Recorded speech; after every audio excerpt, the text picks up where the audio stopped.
Okay, so we're just going to wait maybe one more minute before we get started, just for, a couple of other people to join in. Yeah.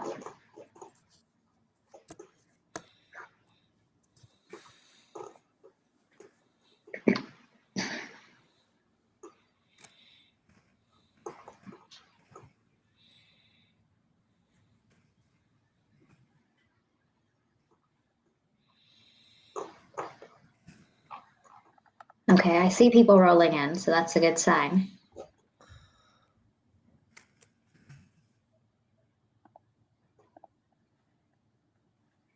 We've got a great variety of individuals, incoming graduate students in KSAS, incoming PhD student, individuals from the applied math and statistics, electrical engineering and physics.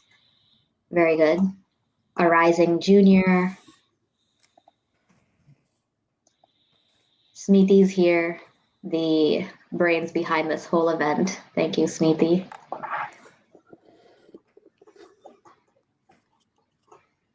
Great, okay. I think we can get started. So let me start off by introducing myself.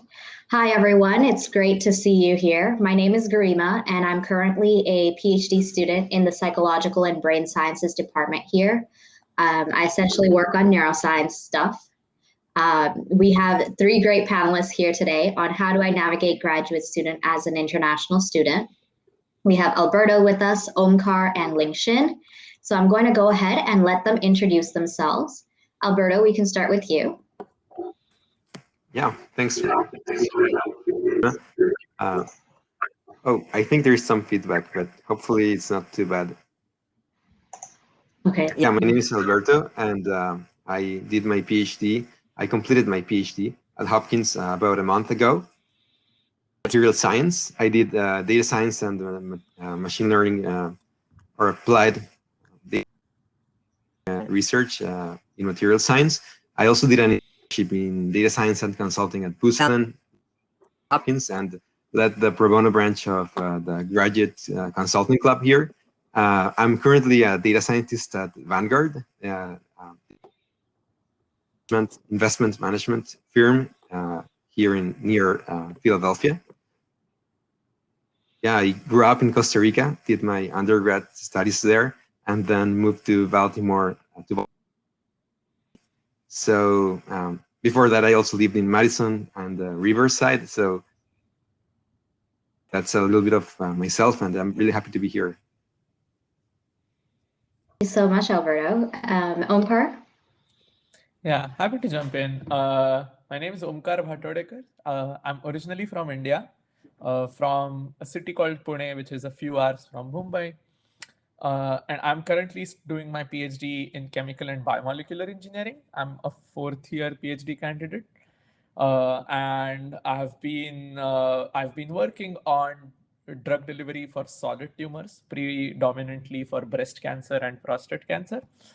And outside of PhD, I am involved in a lot of activities, and all of them will come up as we talk probably, but I have been involved in pro bono consulting like Alberto. I have also been involved with the Futures Office, which is the careers office for PhDs. And then I've also done a bit of volunteering work around Baltimore, and happy to chat about my experiences and how in any way my experiences can help anybody else moving forward. Thank you. Perfect. Thank you. And Lingxin. Yeah. Hi, everyone. I'm Lingxin Zhang. And just a shout out to Omkar before I start, because I remember your beautiful poster sent out by the Futures Office like a couple of months ago. And reading your story, that was very inspiring. So I'm Lingxin Zhang. I'm going to graduate in next week. I studied at the Near Eastern Studies department at Johns Hopkins with a major in Egyptology. So that's the study of ancient Egypt, hieroglyphs, pyramids, ancient Egyptians. Wow. Thanks. And so after graduation, I will join the faculty of Yale University to teach ancient Egyptian languages. And I'm originally from China, so that's me. That's amazing. Wow. We have a diverse group of people here, and I guess I should add, I'm also an international student. I'm from Canada, so not I guess the typical international student that you would think of, but I definitely consider myself an international student. And it's been great being at Hopkins. So I wanted to understand a little bit more about why you guys decided to come to America and Hopkins specifically for your education. So maybe Lingxin, we can start off with you. Sure, I asked about these questions a lot from my friends and family because the first question they will ask is, if you want to learn ancient Egypt, why don't you go to Egypt? Why do you go to America? So the simple answer to that is, colonialism. And that's because like in the period of 19th and 20th century, that's when colonialist powers like Germany, the UK, France, and US was looting artifacts from Egypt and bring them to museums. And that colonialist history began the study of Egyptology. And that's a history I think a lot of Egyptologists are starting to grapple with, as especially under current events. So, dial back a little bit when I was 13, 14, and I just wanted to learn more about pyramids and hieroglyphs and find out if aliens built pyramids. And the most prestigious programs of Egyptology were almost exclusively in the UK or in America. So that's what brought me here. Amazing. I think as we go on in this session, we're going to learn lots more about your work, and I think your work is fascinating. I've read up a little bit about you. So maybe Omkar, why did you decide to come to America, join Hopkins for, your chemical engineering studies? Yeah, as Lingxin, I think as an international, you get asked this question a lot. Maybe I can break this down into two parts, like why America and then why Hopkins. So about why America, I went to a school from where almost 50% of the graduating class went for higher education. So I whatever I am today, I owe to my alma mater. I went to Institute of Chemical Technology in Mumbai, and that culture of going abroad and getting that global experience and learning as much as you can was instilled very early when I entered my undergrad. So out of all the options that were available, Singapore, Europe, the US, I came 4 years ago. At that point, US seemed better in terms of future opportunities. At the same time, just in terms of global exposure and the kind of learning that I'll get when I enter US. So I also had an offer from NUS Singapore, and then I didn't exactly apply to Europe because at that point, Brexit was very fresh and nobody knew what the consequences of the Eurozone were going to be. So at that point, it was like, okay, US seems like a good option. And they were allowing me to join directly for PhD, whereas in Europe, you can't directly join for PhD. So that kind of tilted it in the favor of US. And in terms of why Hopkins, although I'm a chemical engineer by training, my motivations were always to move more towards like medical science, to move towards biomedical engineering, and kind of just work slightly more in translational research. And of all the offers I had, Hopkins kind of gave me that right balance of working on my strengths, which were coming from a very traditional chemi background, and then applying them towards problems that I was really passionate about, which were translational research, mainly towards drug delivery. And I happen to explore that in my department, and I'm very thankful for all the opportunities I got during my early time at grad school for me to make that helpful decision. And the other thing about Hopkins is just the sheer brand name that you get with Hopkins, and that I think adds to immense value to your profile, and it just gives you so much confidence. if I look at myself from 4 years ago to now, I see that brand value adds that extra muscle to you, irrespective of what you are into. So yeah, those were a few reasons. Very cool. And then Alberto, do you sort of want to talk about your reasoning behind coming to America, Hopkins specifically, in terms of the field that you were in? Sure. So in my undergrad institution, it is not that common to do graduate student studies abroad, but the professors definitely have experiences like that. So I was started by talking with them. Many of them went to Germany. My undergrad institution has a lot of partnerships with German institutions, especially scholarships, where you can get a scholarship to go study and then come back to be a professor at the university. Mainly, that's the idea. But I realized doing more research that I really wanted to stay working abroad because there are more opportunities than back in Costa Rica. So I saw that the US offered that for me. There are more like job openings and more opportunities to do that exactly. And that's the main reason I think why I chose the US instead of like Europe, which were the options I was considering. And then I think that's the first reason. The second reason is more like personal, like social. So it's just closer to Costa Rica. So it's easier to travel back home and for my family to visit. And on the side of Hopkins, I think, of course, as like Omkar said, really eloquently, it just gives you the brand name, and but that was not my first reason. Of course, like the first reason was the type of research that my PI was working on, and I wanted to open up the opportunities as I was getting into grad school and doing like informatics data science research. I knew it was going to open a lot of doors for me.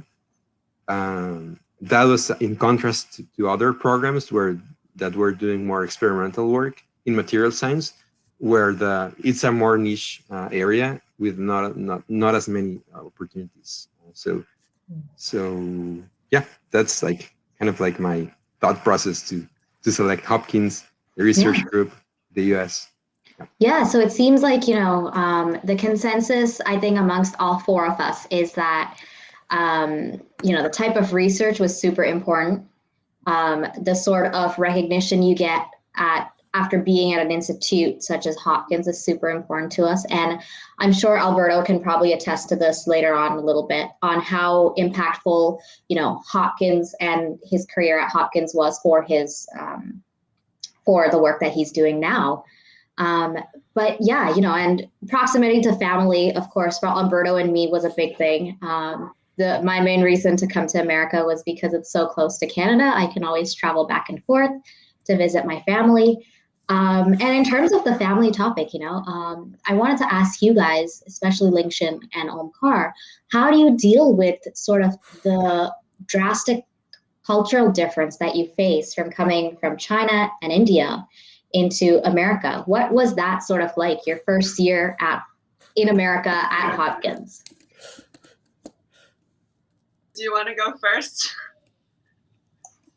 Yeah. Go ahead, Omkar. No. I think you are absolutely bang on about that. Like the first and foremost trade-off you make for the choice to come to US is that your family is a complete time zone away. And then if anything happens, like the earliest you can reach wherever you want to go back home, it's not going to be under 24 hours. So that's a trade-off in your mind always. And that plays on you, no doubt about that. And in the first kind of year, you're still getting used to like living alone, far away from your family.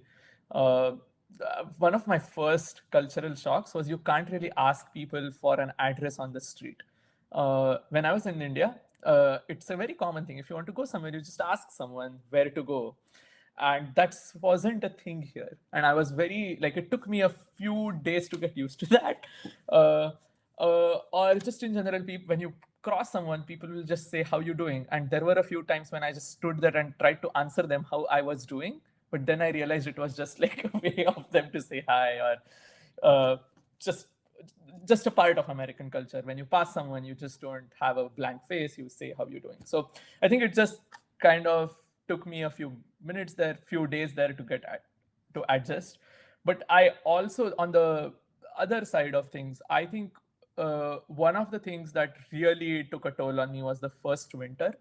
I'm not sure about how Lingxin felt, but like the first winter was really bad because it gets dark at 4 p.m. It wasn't so much about the cold, it was about the lack of sun. And it was very depressing. By like mid-December, early January, I was completely burned out. I couldn't figure out at all what was happening to me. But that's when I realized it was like a lack of sunlight. And then I like actively changed my schedule, tried to get more sunlight. And like nobody talks about these things very because these things happen to everyone, but the first winter hits really bad because of the lack of sunlight. And I've spoken to so many people who attest to that. So yeah, like slightly on the cultural side, on the weather side, and then of course you miss food.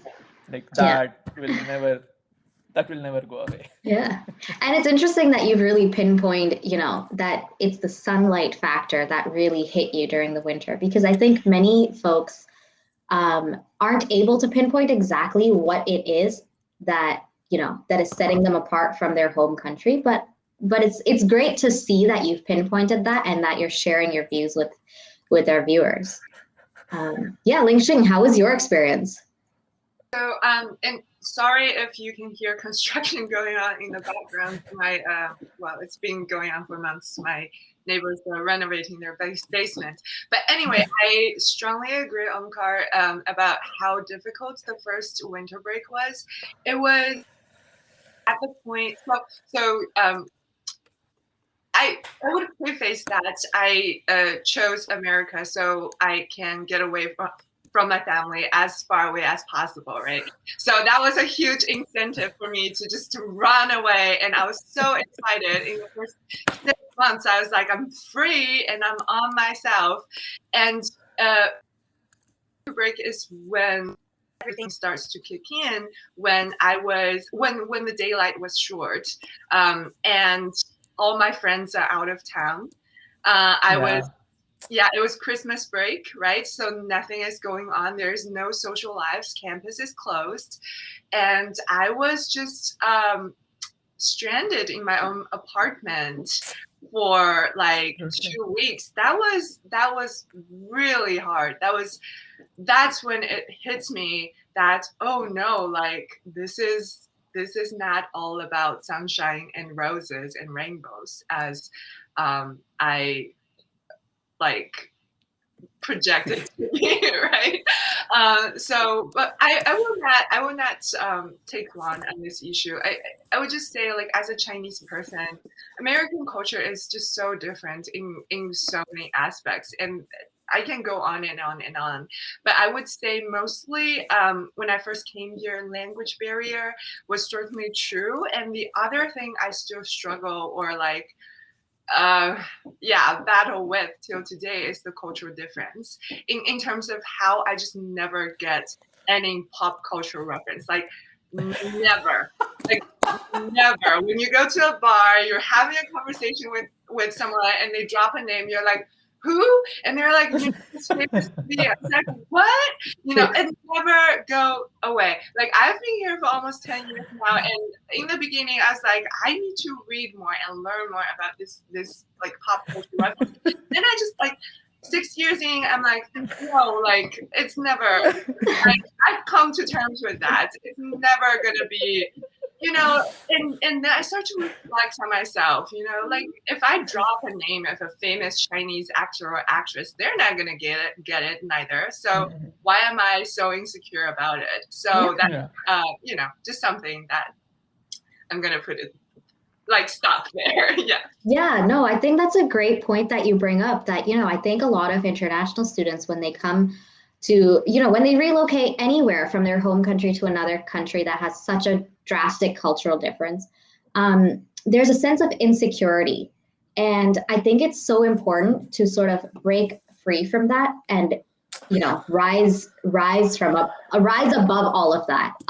So I wanted to sort of know, how have you coped with sort of your mental health as an international student? Were there downs that you faced and then, you had to come out of that somehow?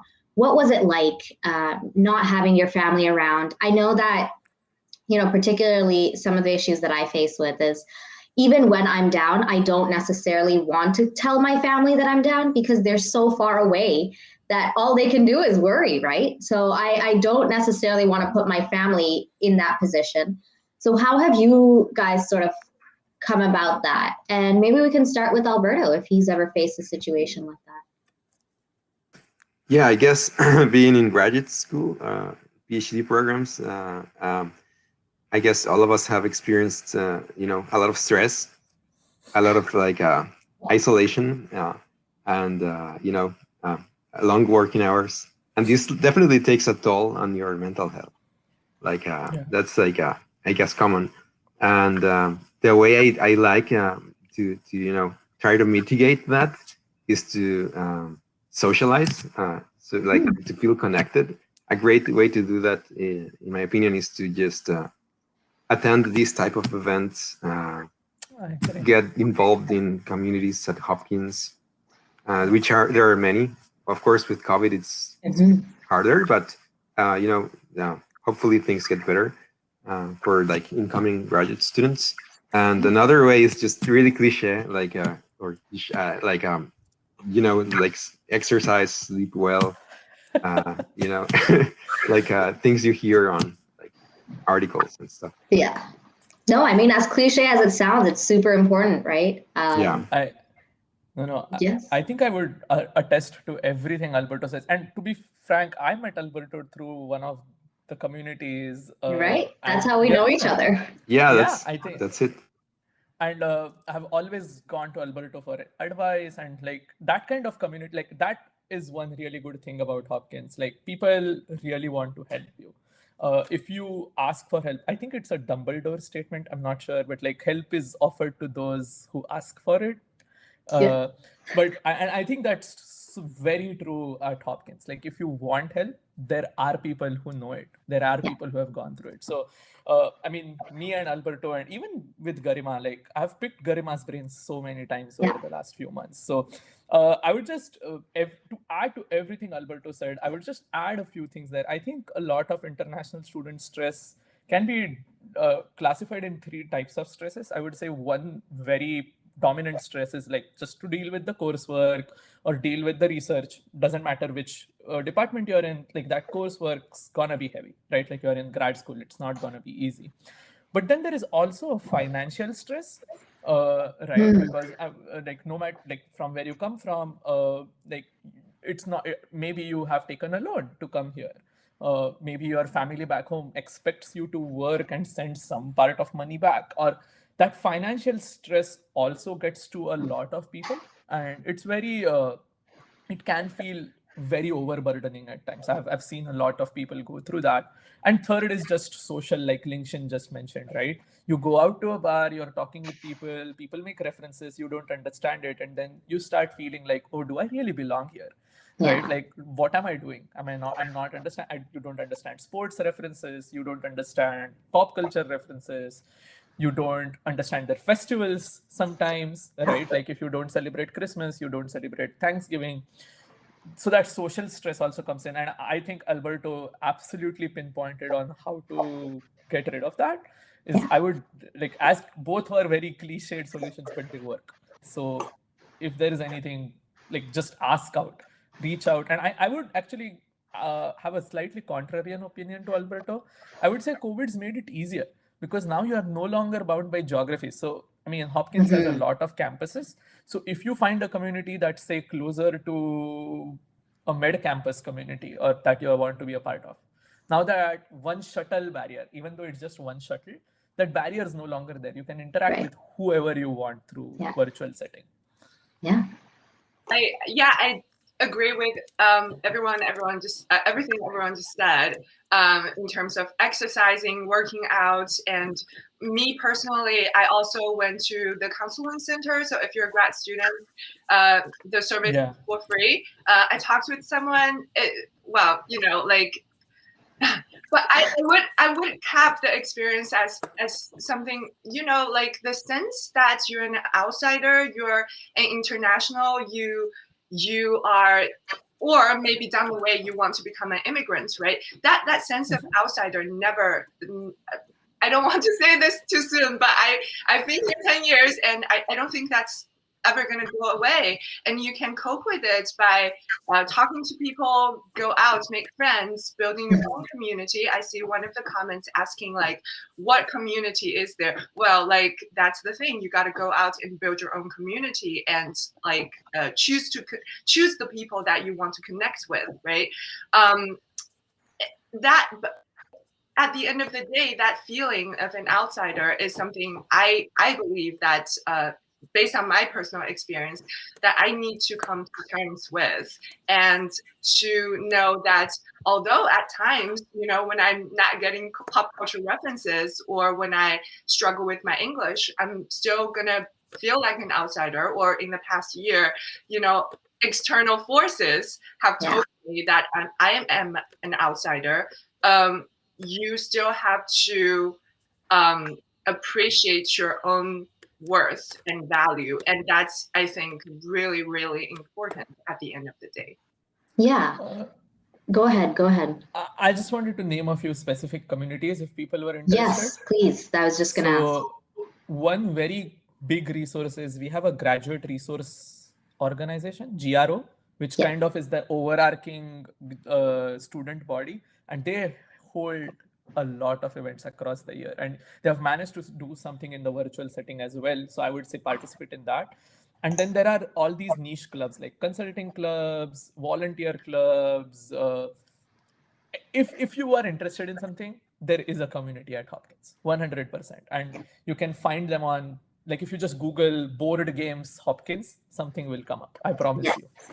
And these are great events, you know, like I've attended many of them, and I've found individuals who have come from Canada. I'm originally from India, so Indian graduate students, you know, and I've gotten to meet so many, you know, individuals from China, individuals from Costa Rica, individuals from all around the world, and it's really helped me appreciate different cultures and really, you know, put myself in and be a part of this broader community in a sense.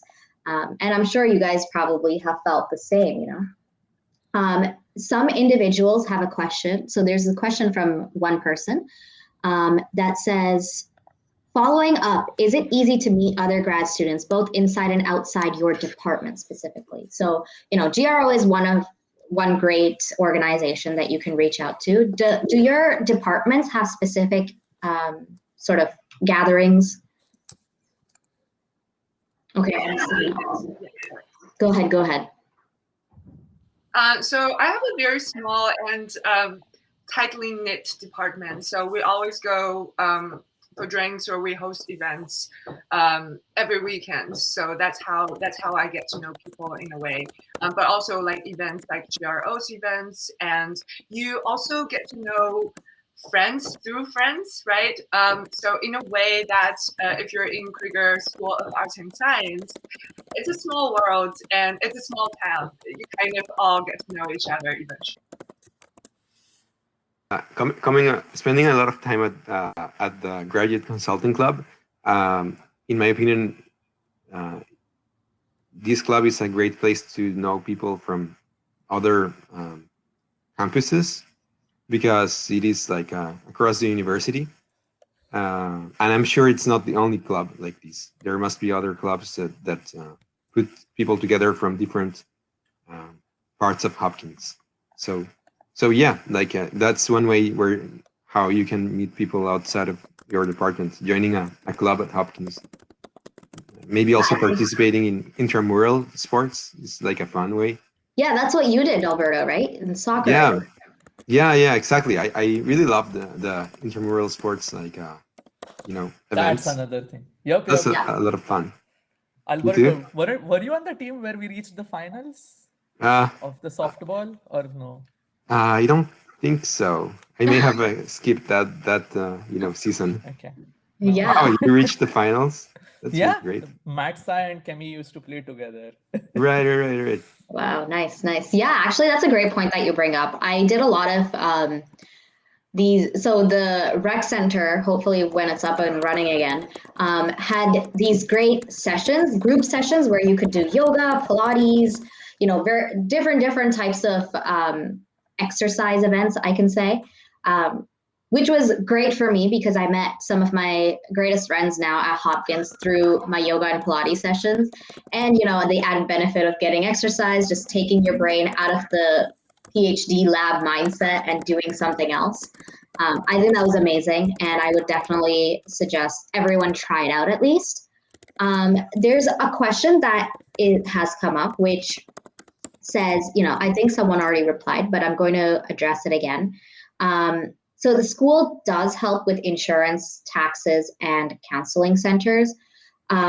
In terms of a follow-up question to that someone had, how did you guys go out and search for funding in terms of, because we're all international students, we don't necessarily get all the funding from government organizations such as, like the NSF. So what did you do? Is it more difficult for international students? How did you go about that?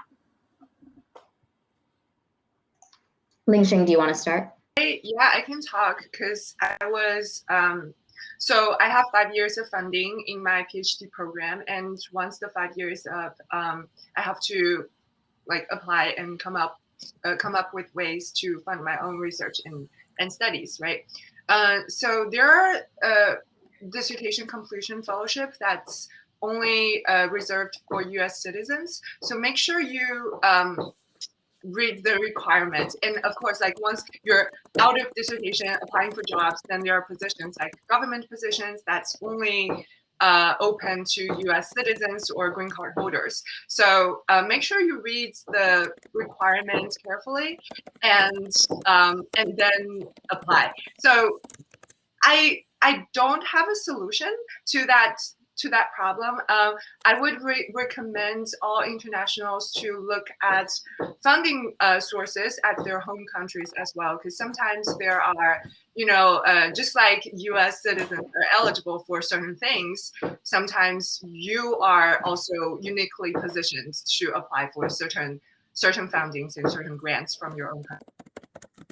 I want to add something to that. In my case, my PI funded the entire research I did with grants, and the department helps with 2 TA positions. But I know I have a friend from the School of Public Health that is, I think they have a similar way of doing the PhD funding. Like they have a 5 years fixed funding, but after that, I think he got a teaching assistant position, and that's how he helped fund the rest. And I think he also applied to fellowships, and he's international, so that's something you could look into. I think, and correct me if I'm wrong, Omkar, but especially in the chemical departments, engineering side, there's a lot of additional funding sources in addition to government funding sources, which are applicable to any student, whether international, whether national. Is that true? Yeah, so as far as my understanding about the funding issue, I haven't necessarily had to worry about this but from what I understand with my colleagues is that in STEM, it's slightly easier for funding in terms of that your PI will usually take care of it. They won't make you write your own grants. They won't make you bring your own funding. That's what my understanding about the STEM field is. Although I do agree, NSF and all other government funding sources might be short, but you can, as you absolutely said, there are some company projects, company funding, company grant opportunities which you can apply for if you are interested in something like that, and definitely you can get funding from there. But yes, yeah, you're effectively right. And I think there's a great resource that both Life Design Lab as well as Futures has, which is a whole Excel spreadsheet of potentially every single funding source. So if you look through that and factor out exactly what sort of field you're studying in, you can find out which scholarships or which funding sources you're applicable to. And then you can definitely go ahead and apply there. And definitely reach out to your department. Your Yes. department has, yeah. Yeah, your department will obviously have, you know, great resources in that area too. But I think overall, Hopkins does a good job of taking care of the students that are already at Hopkins. They do a very good job of, you know, covering for your funding situation. If you need any help in that regards, I think you should have a very open and honest conversation with your advisor as well as your department. If I may just say one thing there. So for folks that's from a East Asian culture who, you know, were brought up in a way that we value, we don't communicate our problems, to communicate problems. And I think you definitely have to overcome when you're in your PhD programs or when you go to grad school, because believe me, you're going to encounter problems, and if you don't communicate with your advisor, if you don't advocate for yourself, sometimes your problems will get overlooked because ultimately you have to take care of yourself. Yeah, I think that's a great point that you bring up. And if I can maybe just ask you guys quickly, because I know that there's a couple of individuals here who are incoming grad students. So if we can maybe discuss about how you've dealt with a difficult time with your advisor and how you've kind of gone forth having maybe an open and honest conversation, or, you know, I know all of us have experienced that for sure. So, you know, as much as you want to talk about it, please feel free. Omkar, if you want to start. Yeah, I think Lingxin kind of summed up what I wanted to say, is that we probably, not everyone comes from a culture where we are taught to advocate our problems. We are taught to either suffer through them or just find an alternative. I was not taught how to do conflict resolution in my culture. So the quickest way out of this, I would say, is to lean on someone who's your equal and who just run the situation through them. Like, hey, this is what I was thinking. What do you think you would have done if you were in my situation? And I think that kind of helped me. I had a lot of great supportive friends, a lot of great lab mates who were a few years ahead of me, and I kind of leaned on them. Don't create an echo chamber inside your head where you kind of are reliant on some old information with your old philosophy. I would not say reject all of that, but I would definitely say lean on some people around you and ask them how they would have dealt it. Maybe it's just a cultural issue. Maybe it's just how you say things, right? Like sometimes that comes into the barrier. And the way I kind of got around it was just be, as Lingxin said, just very frank. Like, hey, this is how I'm feeling. Like I went through a very rough patch with my advisor. We were not really seeing each other eye to eye. And we just realized it was just different expectations from each other. I had different expectations from her and she had different expectations from me. And it's encouraged in the American culture. And that's the best part about American culture, I feel like, is that you're encouraged to speak up. You're encouraged to say what you're going through. And it's kind of a solution-oriented discussion at that point. But till you speak up, it's not going to go anywhere. So please advocate for yourself. Self-advocacy is one of the biggest lessons, I would say, as an international student. Yeah, that's a great point that you bring up. Alberto, do you have anything to add to that? So I know some. So I'm gonna put a little bit of context first. So maybe some years ago, it was the most natural next step for graduate students was academia. It is still that to some extent, but a lot less now. More than ever, I think positions in academia are getting harder to get, professorships, and the people are starting to want. Graduate students are really looking into industry positions more and more, and many PIs are look down on transition into industry, and they don't support they may not want to support you. In my case, I was lucky that my PI was like coming from industry actually, but that's something to look into if you're joining a research group. Maybe you can talk with, you know, I'm talking to first year like or incoming graduate students here that you can look into what your PI thinks about this and have a clear conversation about your goals. Mm-hmm. And I'm sure that if that will help you make a decision into what group to join and how your life will be made easier or harder by your PI, because they have a lot of power like on what you can do and what you cannot do. And I would definitely add to that, like one thing when you come from and probably like different cultures give different merits to things, but definitely where I'm coming from, like, oh, what's the H index of your PI? How many papers did you publish? Or like that quantification of things was given a much higher importance than are you truly happy in your lab? Are you truly like, do you have a good work-life balance? Or are you truly enjoying the work you do? So I would say to value that. It's not just a game of H indexes. It's not just a game of how many papers you published. It's not just a game of that. Like value all those other things as well. I know it sometimes feels pressured that, oh, you are an international student, you have to be way better than people who are here. That's not the case. Don't put that additional pressure on yourself when you come in. Those are some great points. And, you know, in the last couple of minutes, I just want to sort of ask, you know, what are your future ambitions? Do you guys want to stay in America for, you know, for the next extended period of time? Are you planning to go back to your home country? What are your thoughts as of now, I guess? Alberto, do you want to start maybe? So I, you know, I just started working as a data scientist at Vanguard 3 weeks ago. So my plan for now is to, you know, stay here longer term. So that's my plan. Fortunately, larger companies like Vanguard are usually sponsor your, you know, H-1B visa and eventually the citizenship green card.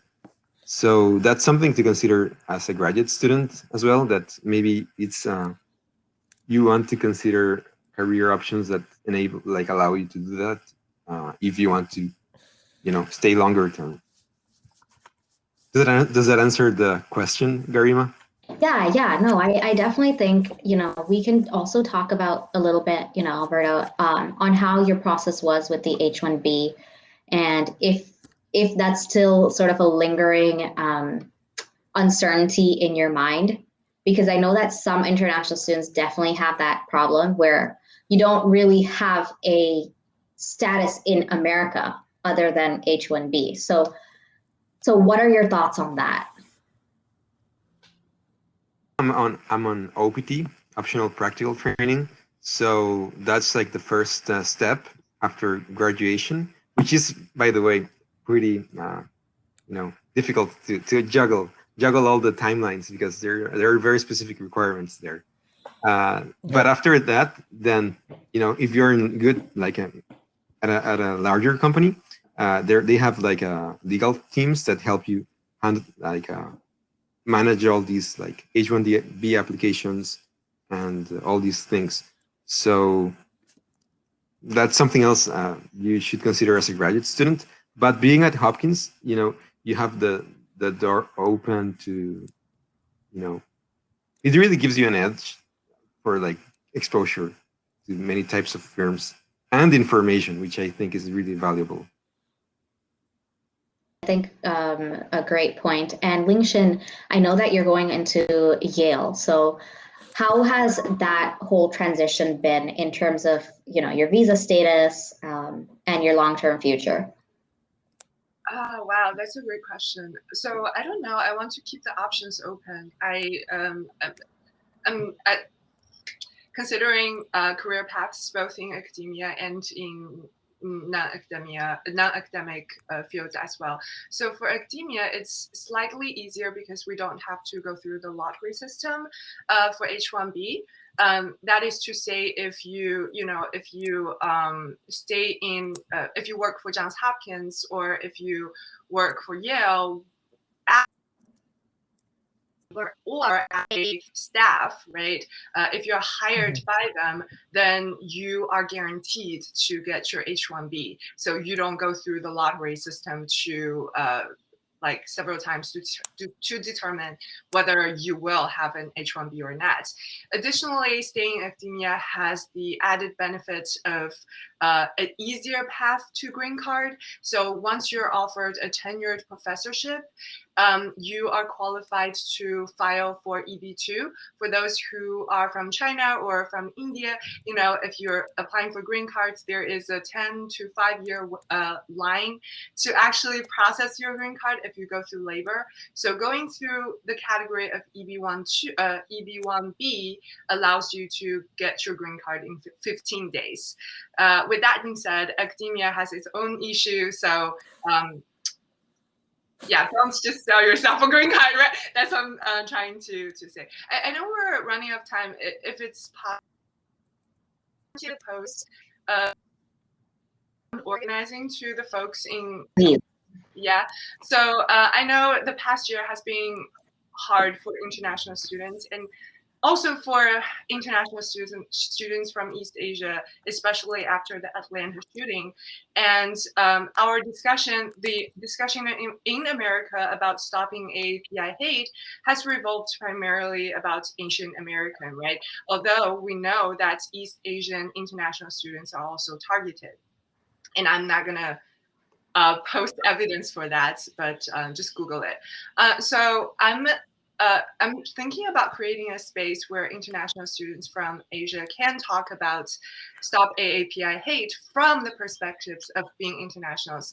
And if you're interested, I just posted a Google form in the discussion board where you can name your email address and I'll reach out to you afterwards. Thank you. Yeah, thanks so much, Lingxin. Please, anyone, you don't have to be of East Asian descent to join this group. We're all in support of all the international students out there. And I think this is a great initiative that Lingxin is doing. As some final remarks, do you guys have anything to say for our incoming graduate students as well as individuals who are planning to pursue graduate studies elsewhere in America? I can add something that I wanted to mention about Hopkins.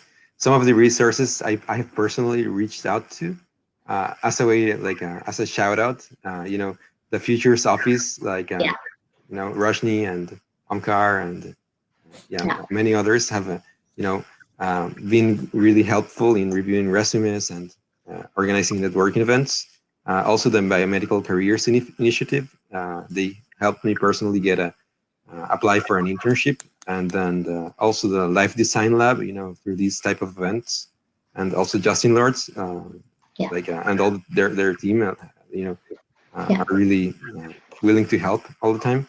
And of course, OIS is a resource that international students are definitely going to be reaching out to. And Work-Life Office at Hopkins, they have a lot of benefits. Now they are opening to giving childcare support for those like students with families. That's a pretty great benefit. Yeah. I would just like to add one last thing is like, I have seen repeatedly that a lot of time, I think Lingxin touched on this point at the start, but I just want to say, like, all of you belong. Like, if you keep thinking in your mind that you're an outsider, you don't belong, this is not your space, it's a self-fulfilling prophecy. So, so if you, the earlier you understand that you truly belong here, the easier it's gonna be for you moving forward. So do not fall into that trap of thinking you don't belong, you're an outsider. You belong here. This, right? Like America built its brand of being a country of immigrants. So like if someone tells you go back to your home country, then you would pause and think, well, if you claim to be this country of opportunity, then at least I have the right to decide whether I'm staying or leaving, right? So keep your agency in mind. Sorry. That's it. Absolutely. No, I think those are wonderful points, and I hope that the viewers of this session have learned something, have appreciated that everyone belongs in America, and we truly have accepted the fact that as international students we now belong, and I think that's the first step to sort of accepting yourself and then accepting the opportunities that you're provided with. With that, please reach out to the Life Design Lab, as well as the Futures, as well as OIS, and a couple of other things that that our panelists have mentioned. I'd like to thank the panelists for taking their time out to speak with us today. And I hope everyone has a great day ahead. Feel free to reach out to any of the panelists. We can actually post, if the panelists can just put their email or whatever sort of means of communication on the discussion channel, then individuals can reach out to you. Thank you so much, everyone. Everyone on this panel is a fantastic research. Reach out to them outside of this, and I promise you that everyone will help you. Personal experience. Thank you so much, everyone. All right, bye-bye. Thanks, everyone. You.